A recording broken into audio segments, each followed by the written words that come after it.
Welcome back another part number 2। सो इस part में भी हम अगले 5 शॉर्ट कॉज को समझेंगे कि किस तरीके से इनकी मीनिंग निकलती है और वो उनका फुल फॉर्म क्या है। ठीक है।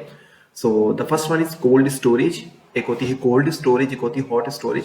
कोल्ड स्टोरेज का मतलब ये होता है कि आप अपनी करेंसी जो है ना कोल्ड, अपना जो वॉलेट होता है, जो ऑफलाइन वॉलेट होता है, ठीक है, जो कि वॉलेट्स होते हैं बहुत सारे, जिसमें आप अपनी करेंसी जो है ना अपने पास रख लेते हैं, जिसकी प्राइवेट कीज और जितनी भी चीज होती हैं वो आपके पास होती है। ठीक है। ये एक ऑफलाइन वॉलेट होता है जो कि सबसे ज्यादा सिक्योर है। मेरे पास वॉलेट्स हैं, मैं यहाँ पे पिक्चर भी लगा दूंगा एंड में, जब हम हार्ड फॉर्क या कोल्ड स्टोरेज वॉलेट जो हमारा होता है ऑफलाइन वॉलेट, उसकी जब हम वीडियो बनाएंगे तो मैं आपको वो सब चीजें करके दिखाऊंगा प्रैक्टिकली कि किस तरीके से काम करता है।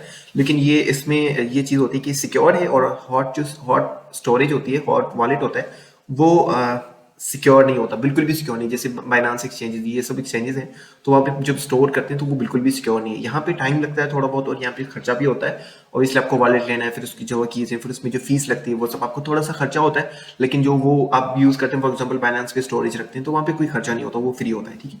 तो ये काफी अच्छा है और ये सिक्योर भी होता है, तो इसको हम कोल्ड स्टोरेज बोलते हैं। जब भी आपको कोई कोल्ड स्टोरेज बोले तो उसका मतलब ये होता है कि अपनी करेंसी जो ऑफलाइन वॉलेट में, हार्डवेयर में आप उसको जो है ना वो कर रहे हैं। ठीक है। तो ये कोई सॉफ्टवेयर नहीं होता, ये हार्डवेयर होता है और ये ऑफलाइन होता है। ठीक है। और ये ऑनलाइन नहीं होता, इसको आप ट्रांसफर कर सकते हैं, इसको कहीं भी यूज करना चाहे तो आप यूज कर सकते हैं। ठीक है। The second one is FOMO. ठीक है। Fear of missing out. यहाँ पे बहुत सारी कंपनीज आपको जो है ना वो फोमो में लाती हैं कि अगर आप ये आज रात तक ऑफर नहीं लेंगे तो वो जाया हो जाएगा। ऑफर्स लगाती हैं या ईद के मौके पे, ऐसे मौके पे वो जो है ना वो यहाँ पे अपने हिसाब से चीजें डालते हैं। तो हम यहाँ पे ना ये चीज समझ लेते हैं कि फोमो किस तरीके से होता है। अब यहीं पे देख लेते हैं हम। फॉर एग्जाम्पल आपको कोई कहता है ना कि यहाँ पे मार्केट जो है ना यहाँ से ऊपर जाने वाला है, ठीक है, या मार्केट यहाँ से जो है ना वो नीचे जाने वाला है, ठीक है, तो आप सेल कर देंगे। यहाँ से देखेंगे कि मार्केट अभी, हम यहाँ पे अगर मेरे सपोर्ट देखेंगे ना, मेरी अगर आप ट्रेड देखेंगे, तो मैं यहाँ पे फोमो में बिल्कुल भी नहीं आया हुआ। हम इसको ना थोड़ा सा नीचे कर लेते हैं। ओके। तो अब यहाँ पे देखेंगे तो मैंने अपना जो बाइंग है वो यहाँ पे रखी हुई है। मैं इसको ना 1 डे टाइम फ्रेम में लेके चलता हूँ आपको। ओके। तो अब यहाँ देखेंगे, यहाँ पे अगर फोमो क्रिएट होता है ना कि मार्केट बीटीसी ऊपर जाने वाला है, देखेंगे यहाँ से ऊपर क्या है, ठीक है, तो यहाँ पे क्या होगा, लोग फोमो में आ जाएंगे। ठीक है। कि बीटीसी अभी ऊपर जाने वाले हैं, हम जो है ना वो मिस कर देंगे। बीटीसी 15,000 से 16-17 हज़ार डॉलर पे आ गया, 18,000 डॉलर पे आ गया, तो हमें यहाँ से ले लेना चाहिए। तो वो क्या कर रहे हैं, लोग फोमो में आ रहे हैं। ठीक है।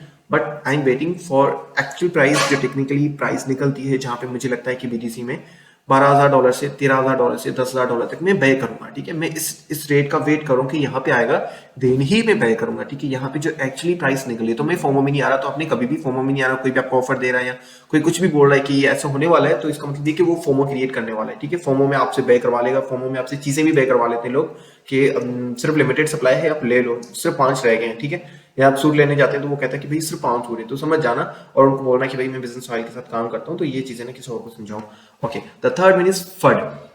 ये होता है, फंड का मतलब ये है कि काफी लोग एक चीज के बारे में डिस्कस कर रहे हो कि बिटकॉइन नीचे जाने वाला है, या मीडिया जो है ना उसको कवरेज दे कि क्रिप्टो मार्केट जो है ना वो उसमें ये प्रॉब्लम आ गया है, फलाने जो कंट्री उसने उसको बैन कर लिया, इस तरीके की चीजें, फंड क्रिएट होता है, तो उसको हम फंड बोलते हैं। ठीक है। जहाँ पे जो है ना वो काफी लोग उस चीज के बारे में डिस्कस कर रहे हो, या मीडिया जब उसको कवर करता है ना कि ये कोई चीज के बारे में, जैसे अभी बाइनांस का फंड चल रहा है, तो अब लोग कह रहे हैं कि बाइनांस है वो भागने वाला, बाइनांस के पास स्टोरेज नहीं है। जैसे एफटीएक्स का हुआ था, एफटीएक्स बाद में उसका बेड़ा गर्क हुआ, पहले उसका फंड स्टार्ट हुआ था। ठीक है। वो भी सीजन ने स्टार्ट किया था कि भाई एफटीएक्स को जो है ना वो खत्म होने वाला, एफटीएक्स अपने हिसाब से स्कैम करने वाला, एफटीएक्स ऑलरेडी स्कैम है। तो वो फंड जब जैसे सही चल रहा था, सब कुछ सही चल रहा था, तो वो हमारे फंड्स को यूज कर रहे थे, जो आवाम का उसको यूज कर रहे थे, लेकिन वो स्कैम नहीं कर रहे थे, वो सिर्फ फंड यूज कर रहे थे, फंड यूज कर रहे थे। लेकिन जैसे ही फंड हुआ ना कि भाई ये ऐसे होने वाला है, तो उनका जो है ना एल लग गया, और वो खुद ही जो है ना अपने हिसाब से हो गए। क्यों? क्योंकि लोगों ने वहां से पैसे निकालना शुरू कर दिया, और उनका एक फंड क्रिएट होता है। तो समझ लें कि जैसे बिटकॉइन के बारे में फंड क्रिएट हो गया ना कि मार्केट नीचे जाने वाला है,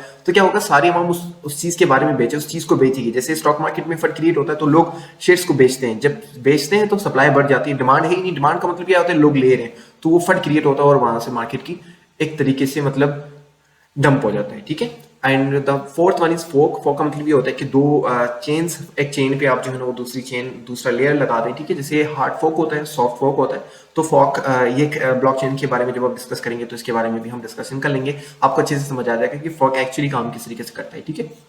जहाँ पे न्यू रूल्स, न्यू चीजें आ जाती हैं, तो पुराना जो है ना वो, और जितने भी जो डेवलपर्स हैं वो हार्ड फोक पे ही ज्यादा जो है वो ध्यान रखते हैं। हार्ड फोक ही अच्छा है काफी हद तक। ठीक है। फॉरेस्टर, जिसको हम अपना नाम भी देते हैं कुत्ता, ठीक है, जो कि फट क्रिएट करता है। ठीक है। जैसे अगर हम एफटीएक्स का देखें तो एफटीएक्स का फट किसने स्टार्ट किया, बाइनांस का जो सीईओ है सीजी ने स्टार्ट किया था कि एफटीएक्स इस तरीके से करने वाला है। एक तरीके से उसने सही भी कहा, सच बाहर ला दिया। लेकिन सम टाइम अभी जैसे बाइनांस के खिलाफ चल रहा है तो हेटर्स जो है ना वो फट क्रिएट करते हैं किसी भी चीज के बारे में। जैसे बिटकॉइन के बारे में लोग फट क्रिएट करते हैं कि बिटकॉइन जो है बैन होने वाला है, बिटकॉइन जीरो होने वाला है। अभी क्या चल रहा है, अभी फटिस्टर जो है वो बहुत ज्यादा है मार्केट के अंदर, जो बिटकॉइन को जो है ना वो हेट करते हैं, जो सीक्रेटली ये सब चीजें करते हैं, ठीक है, जो स्टॉक मार्केट पे ज्यादा बिलीव रखते हैं या बाकी चीजों पे रखते हैं। मेरा क्या है, मैं सारी मार्केट्स पे जो है ना वो ध्यान रखता हूँ। मुझे पैसा चाहिए, तो वो फॉरेक्स से आए, क्रिप्टो से आए, कहीं से भी आए, मुझे पैसा आना चाहिए। मुझे किसी से प्यार नहीं है, ठीक है। हम पैसे कमाने आए तो वो चीज नहीं होनी चाहिए। लेकिन जो हेटर्स हो वो फडिस्टर हो जाते हैं, ठीक है, वो फड क्रिएट करते हैं। जो बिग वेव्स होती हैं वो जिनकी मिलियंस ऑफ सब्सक्राइबर्स हैं, मिलियंस ऑफ फॉलोअर्स हैं, वो फडिस्टर बन जाते हैं और वो इन्हीं चीजों का यूज करके तो मार्केट से पैसा भी बनाते हैं, ठीक है। वो फॉर एग्जांपल मैं और कुछ लोग मिलके जिनके जो मिलियंस मिलियंस सब्सक्राइबर्स हैं या फॉलोअर्स हैं, तो हम मिलके फंड क्रिएट करें कि भाई बिटकॉइन नीचे जाने वाला है, ठीक है, और वहां से हम अपनी शॉर्ट पोजीशन ओपन कर लें। तो वैसे लोग पैसे कमाते हैं बहुत ज्यादा। तो फंडिस्टर्स के साथ भी चलना चाहिए समटाइम, लेकिन अपने माइंडसेट के हिसाब से चलना चाहिए और सोच समझ के चलना चाहिए, ठीक है। जैसे ही सीजी ने फंड क्रिएट किया कि भाई 50x डंप होने वाला है, ठीक है, तो मैंने क्या किया, FTX कॉइन को शॉर्ट कर लिया, वो भी 100x लेवरेज के साथ, ठीक है। लेकिन फंड मैंने बहुत ही कम यूज किया था। आपने देखा होगा हमने एक ही दिन के अंदर जो है ना वो $22,000 मैंने खुद बनाया था, जो कि मैंने वीडियो बना के सबका शेयर किया था। तो क्या हुआ, मैंने मौके का फायदा उठाया। तो ये चीज भी आप समटाइम कर सकते हैं। लेकिन फडिस्टर का मतलब ये होता है कि कोई इंसान जो है ना वो जानबूझ के फंड क्रिएट कर रहा है, उसको हम फडिस्टर बोल सकते हैं। और ये शॉर्ट फॉर्म है इसका। थैंक यू सो मच, मिलते हैं नेक्स्ट पार्ट में।